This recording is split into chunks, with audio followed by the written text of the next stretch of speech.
Worship takes many forms. Stump out in the woods with somebody who has a real message and a real issue, real hurt. In the shower in the morning.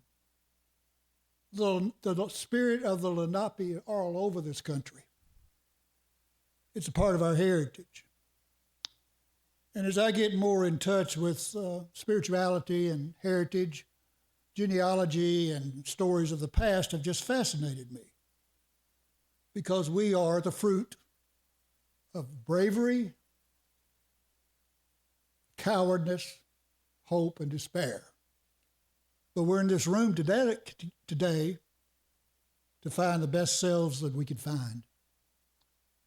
And we entertainers, we people who think they've got something to say, are challenged to be creative, to find means to do that.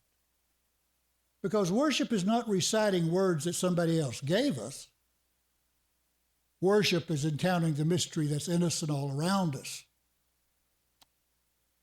So, this is an experiment. Got Veterans Day next week, 2 weeks. We've got the Day of the Dead, Election Day. Whoa. Now put that in your bonnet. There are messengers all over the place. And that's what we can do. You and I put meaning into things. That's our blessing, that's our gift, that's our miracle that we are. And I've decided that I'm going to emulate E.E. Cummings and Andrew Jackson. Jackson didn't know grammar and syntax and how to spell, and he wrote some of the most powerful speeches that this country's ever had. And E.E. Cummings wanted to be noticed. So he created a new form.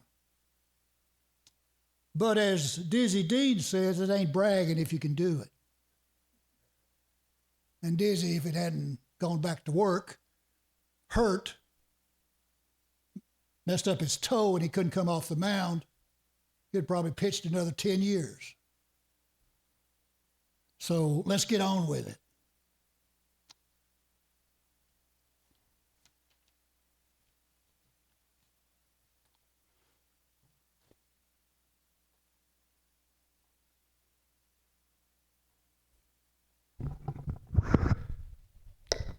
Chaplain Mansfield allowed me to possess his body this morning.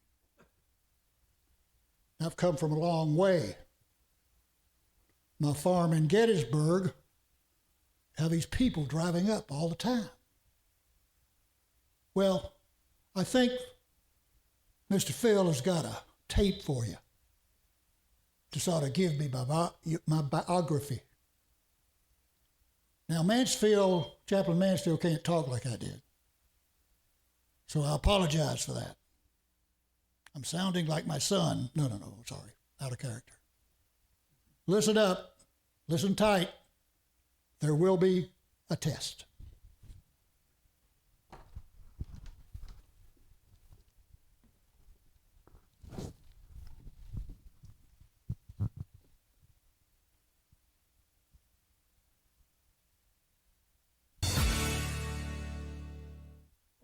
Dwight D. Eisenhower was the 34th President of the United States. During World War II, he was the commanding general of the U.S. forces in the European theater. Dwight D. Eisenhower was undoubtedly one of America's greatest military commanders. Dwight D. Eisenhower was born in Denison, Texas on October 14, 1890. Dwight Eisenhower graduated from West Point in the class of 1915, the class the stars fell on because so many of its members became general officers in World War II. He was then stationed in Texas, and there is where he met his wife, Mamie Dowd. During World War I, Eisenhower steadily rose through the ranks, although he never left the U.S. mainland. Prior to World War II, Eisenhower was serving with General Douglas MacArthur in the Philippines and was at that time a lieutenant colonel. Eisenhower was brought back to the U.S. in 1939, by Army Chief of Staff General George C. Marshall. General Marshall saw that Eisenhower was quickly promoted from lieutenant colonel to major general and had him command Operation Torch, which was the invasion of North Africa in 1942. This was followed by the invasion of Sicily and mainland Italy in 1943 and the invasion of France in 1944.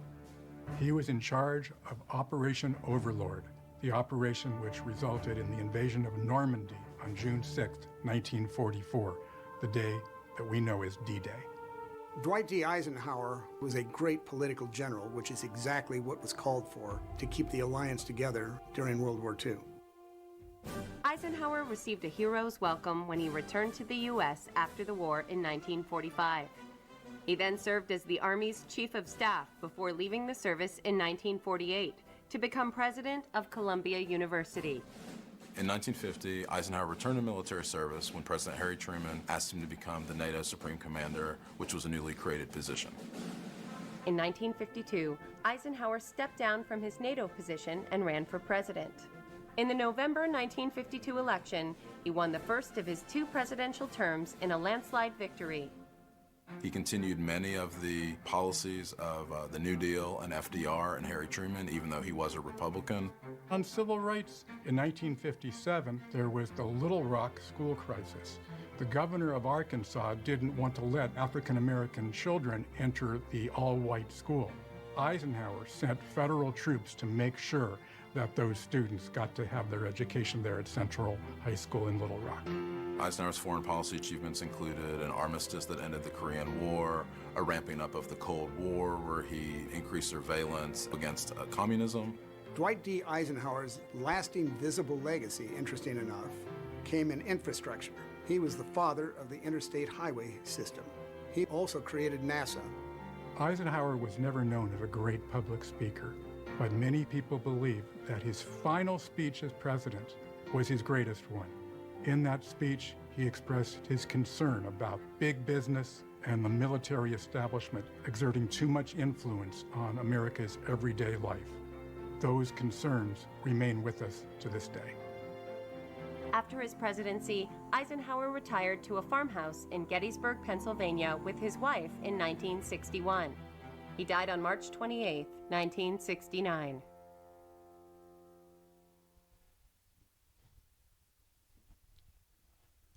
As I want to thank Chaplain Mansfield for allowing me to use him. He is like me, he can't speak very well. So he's going to do his best from notes. I always had needed glasses. It was a problem because I'm vain, and I took them off every time they took a picture of me. And if you remember, you'll see me like this. I got to work on saying the character. Y'all bear with me. This is a tryout. He liked to do like this. He looked like this. And he got right up in people's faces and listened to them. I was not a retail politician, but I knew how to speak to people one-on-one. My mama was a Mennonite. Then they became Jehovah's Witnesses. My Daddy wanted us to think. Mama had 7 boys.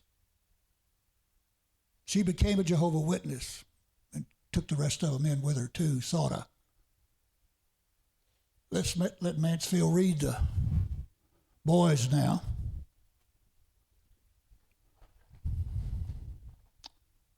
You see, I'm from Texas.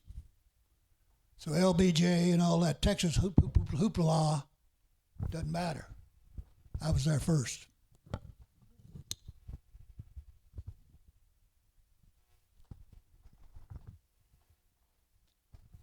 Arthur was the president of the Kansas City Bank. Edgar, Big Ike. I was Little Ike. He ended up being a lawyer in Tacoma, Washington. Could you believe that? They went everywhere. And Big Ike and Little Ike didn't agree. He was all over me when I was in the White House. He might have liked the right today, actually. And that hurt me. Can you imagine two brothers not getting along? And then there was me, Little Ike. And Big Ike and Little Ike went everywhere. Roy came along, he became a druggist. Civil, had jobs in local government, made Mama proud. Little Paul was only 10 months old when he died of diphtheria. Earl made it to 99 years old. I just made it to 79. He worked on a passenger ship, at a power plant, ran a newspaper, and on radio stations in Illinois. Milton, the last, my closest friend. He was a World War II administrator. And you know, he resisted, he resigned because they told him he had to put the Chinese in camps because they thought they were hostile. Well, they had some hostility, okay. Mansfield's daddy was over there with it. Japanese are fierce people, proud people. Well, Milton hung around. He helped Kennedy and helped Johnson, or tried to. That was so-so. Well, they mentioned my farewell address. Well, this is what I said to the world. I'd gotten religion. See, my chaplain overseas became the minister of the First Presbyterian Church. A week or so after Mamie and I went into the White House, I sort of looked to my roots. I remember Mama, remember the chaplains, the blessings of the world. And I went to those concentration camps and I made sure those boys from the press took every picture they could see. Because I didn't want anybody to say this didn't happen. This was a figment of someone's imagination. I saw the stench, the rot. We could do evil things. And I let that Presbyterian minister who'd been my chaplain, he's a great man, Charlie. I talked to him a lot. I even entertained Billy Graham a while. He's a little far out. But I thought that us up against the communists had to have some kind of rallying point. Because Stalin was tough. I watched him. I put the planes in the air. I put the surveillance. I didn't want our boys to be in a meat grinder again. I was going to keep them pushed back, and I did. We did. Congress. All of us. The Dirksons. The Johnson. They knew how to work with me because I knew how to work with them. God, excuse me, I don't cuss anymore.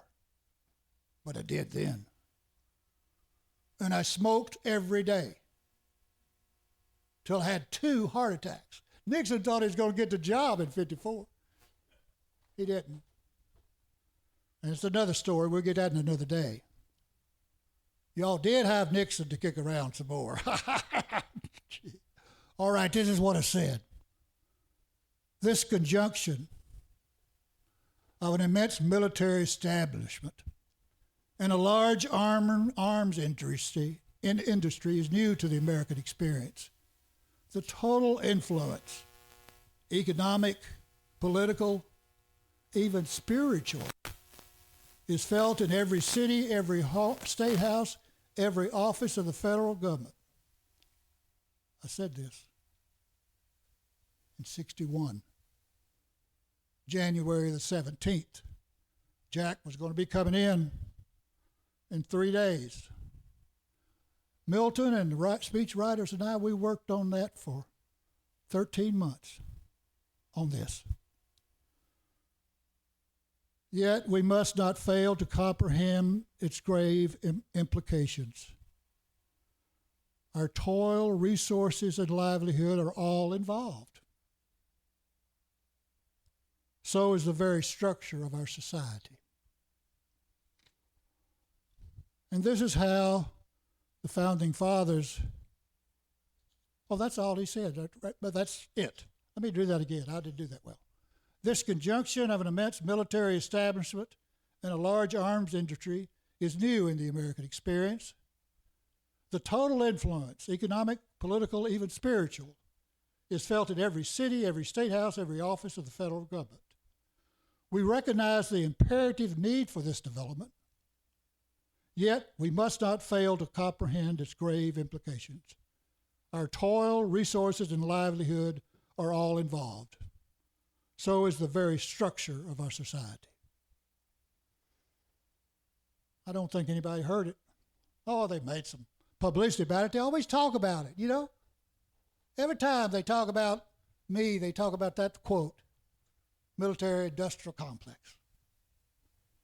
I said economic, political, even spiritual. And this is how I've talked about religion, because I said, just get a religion, don't matter what. Just get a religion, no matter what. That's what they quoted me as saying. But I didn't say that. I said this. And this is how the Founding Fathers in 1776 explained this. We hold these truths that all men are endowed with their Creator, not by the accident of their birth, not by the color of their skins, or in anything else, but all men are endowed by their Creator. In other words, one form of government has no sense unless it is founded in a deep felt religious faith. And I don't care what it is. Of course, there are Jews, Christians, concepts, but it must be a religion with all men being treated equal. In the Council of Government, we must guard against the acquisition of unwarranted influence. Well, you got the idea. You got the idea.